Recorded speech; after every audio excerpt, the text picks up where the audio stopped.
some more NBA discussion, video. Today we're going to be diving into the Thunder versus Mavs, Thunder versus Mavs matchup that starts tomorrow night. And before we get into the discussion, I want this channel to be more interactive, so let me know in the comment section, who would you start, bench, and cut? For me, I would start Luka, bench Ant, and cut SGA, but in like 3 to 5 years, I'm starting Ant, cutting SGA, and I'm benching Luka, no cap. But yeah, and also, the Knicks-Pacers game is currently going on. It's a great series so far. It's pretty underrated if you ask me. I do have the Knicks winning. I don't know in 6 or 7 yet, but I did choose them to make the conference finals with the Celtics. Alright, so now let's dive into the matchup. Now, I think this matchup has the potential to be what I thought Clippers versus Dallas was going to be before Kawhi went down. So I think this has a chance to be the second best matchup of the entire playoffs. After, of course, Denver, Timberwolves. Now, I do have the Thunder winning this, and I haven't decided. You know what? I'm just going to say I have the Thunder winning in 6. I actually forgot for a second that they actually do have home court advantage. So if it did go 7, they would be playing in Oklahoma City. So that is crucial. But I just don't trust them against Luka in the game 7. It's hard to bet against Luka if it goes 7. So that's why I changed it from Thunder in 7 to Thunder in 6.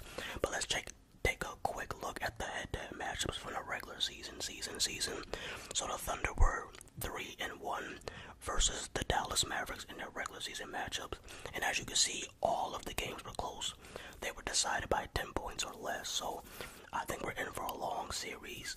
As you can see, Shea is averaging 27, 6, and 5 on 55% true shooting percentage in the postseason. But let me just state why I have the Thunder winning. I just don't think the Dallas Mavericks have enough perimeter defenders to guard OKC's depth, because they have so many. Forget the starters. They have Isaiah Joe. They have both Jalen Williams. Well, one of the Jalen Williams is a starter. They have so many perimeter scorers off their bench, and they're so deep they can go 8 or 9 deep and get good scoring and perimeter shooting and defense from basically all of them, which is hard to stop. And I just don't think the Dallas Mavericks have the personnel to keep up with that level of perimeter scoring and shooting, especially when the OKC Thunder can go that deep. And I know Kyrie has been exuding a lot of energy on the defensive side of the ball lately. That's pretty much what Dallas has needed him to be, especially in the postseason, be more of a two-way player. But if you watch the recent game, Kyrie playing that level of defense took a little bit of his offensive game away, and that's what happens when you exude that much level of energy on the defensive end. So I think that's asking a lot for Kyrie to be one of the best perimeter defenders in the series, and then also ask him to average 30 or 27 or whatever he needs to score. So I just think OKC's depth, I think they're a little bit more balanced. OKC has more two-way players than the Dallas Mavericks, and I just trust their depth. They have everything, literally. They literally have everything. They have a big man who could block shots. They got a bunch of two-way players. They got people who could play make, put the ball on the floor, and their number one option is clutch. Now, I know I always talk about how Ant-Man is better than SGA, and I still do feel that way. But I do think that Shea is going to make the conference finals. Now, that does not make him better than Luka, and that does not make him better than Ant-Man if Ant-Man doesn't make it. I just think he's positioned, and I think the matchup favors the Thunder, man. So like I said, their depth, their level of maturity is actually pretty crazy due to their age. You wouldn't think a team that's like the youngest team in the league would be this mature, especially in the postseason. But if you look at their leader is a mature young player, just like Ant in a sense. So I do think that this is gonna go 6 or 7. I think Jalen Williams, I think he's going to be the X factor of this series, him and Josh Giddey, because I know what I'm going to get from Shea and Shed. But Jalen Williams and Josh Giddey, I think, are going to be the two players that actually shift the momentum and shift the power to OKC. They're just so versatile. They can pretty much switch everything, and it's going to be harder for Dallas to guard OKC than it is for OKC to guard Dallas. Because think about it, they have Lou Dort, they have Jalen Williams play really great defense, and then Shea is a two-way player. So if I'm them, I'm putting Shea on Kyrie, and I'm putting Lou Dort on Luka because he has more size and strength, and he can't be pushed around on the interior like a Shea can. So that's why I'm picking the Thunder. Now let's talk about it from the Mavericks perspective. Now the Mavericks do have more interior post players. That does concern me. OKC's lack of size, but it's not like the Mavericks are some huge team. I mean, they have a nice athletic center who can block shots, rebound, and catch alley oops. They do have Derek Lively, so the only way I can see the Mavericks winning is if Kyrie and Luka go off pretty much every game. And if the Mavericks literally just dominate OKC on the board, they would literally have to dominate, not just win it. I think they would have to dominate the interior in order for this to work. And it's going to be really interesting. Who is Kyrie going to guard? I mean, you could put Kyrie on Lou Dort. But then there's always going to be a mismatch because you have to have Kyrie or Luka on the floor. And whoever they're guarding is probably going to go off. Because Luka cannot guard Shea, and Kyrie's way too small to guard Shea. If Kyrie's on Shea, Shea's just going to take him to the mid-post. Like we saw Anthony Edwards do against, who was that, like Jamal Murray or like Reggie? No, it was Caldwell Pope. He's just too small, man. So I wouldn't put Kyrie on Shea at all. Especially like in the clutch. Like, don't do that. If it's like a close game with like 30 seconds left, that's an easy mismatch for Shea to expose in the post. But yeah, Dallas, they do still have the two most clutch players in the series. I still will give them the edge in that regard.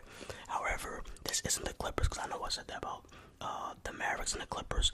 The difference is they have Shea. Now, Kawhi is just as clutch as Shea, if not more, but he wasn't playing. Shea is going to be playing, and he's clutch. Jalen Wood, and I know we don't like to talk about Josh Giddey. We try to limit our compliments about him. Even though I don't even know if it was proven what he did or not was true, but Josh Giddey is clutch. If you have not been watching OKC, I'll say it for you. Josh Giddey is clutch. I've seen so many OKC games where they were down a couple scores and Josh Giddey made a couple big threes and really, really big key situations. So I think OKC has what it takes in terms of personnel to match up well with Dallas in the clutch moments. But like I said, it's going to really come down to the interior. Derek Lively and PJ Washington are going to have to dominate Shea and Jalen Williams. Now, do I think that's going to happen? No, because Jalen Williams is like that, man. He's improving very quickly. So I think it's going to be a good series. Dallas, like I said, they're really going to have to figure out who they're going to guard. That's my biggest concern. I'm not really concerned with them on the offensive end so much because, like I said, they're bigger. They have a consistent lob threat. You have the two most clutch players in the league pretty much on your team, so I'm not worried too much about their offense. But I know they're going to have to work for their buckets because OKC can literally switch everything. But then on the opposite side, who the hell is Luka and Kyrie going to guard? And then I think Lou Dort, like I said, he can make it really difficult for Luka Doncic. I really think this is going to go 6 or 7. And I was this close to picking Dallas because of how clutch Luka and Kyrie is. But then I started thinking about the players 6 through 9 and 6 through 10. I just don't see it, man. Dante Exum. I don't even know who their backup point guard is. I mean, I think Tim Hardaway is injured still. Someone told me that in the comments on my other video. So if Luka is hobbled and Tim Hardaway Jr. is out, or if he's like not 100%, it's spooky for y'all, no cap.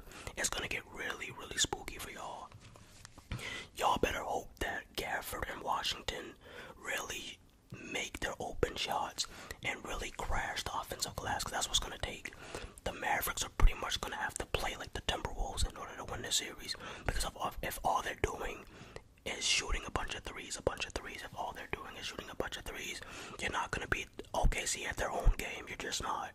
So and if you've been watching the playoffs, the Mavericks have been better when their defense led to their offense.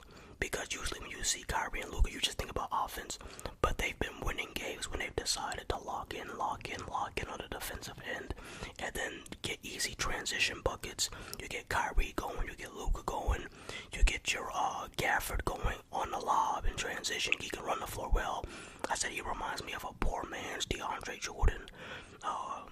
I can kind of see that, so I think this is going to be an excellent matchup. I am hype. I hope everybody stays healthy, and I feel like I'm in the minority of this. I feel like most people are picking Dallas. Shout out to the Mavericks fan who was objective in the comments and said that he thinks that OKC is going to win, even though Mavericks are his favorite team because Luka's not 100%. So yeah, let me know in the comment section, who do you think is going to win this and how many games? Like I said, I got the Thunder winning in 6 now. I did have them winning in 7. But you just can't beat Luka Doncic in the game 7. You're going to have to ball. And in my opinion, it's harder to win a game 7 at home because of the level of expectation from the fans. They expect you to win. When you're on the road, you got that killer mindset like, oh yeah, I'm about to make these fans miserable. But when you're at home, you can't really use that angle because your fans are rooting for you. So it's going to be a crazy game. Let me know in the comments who you would cut, start, and bench in the comment section, man. I hope everybody has a great day. The Timberwolves game starts in a little bit. And I think it's like the 3rd or 4th quarter of the next game. I'm out. Peace. Hey.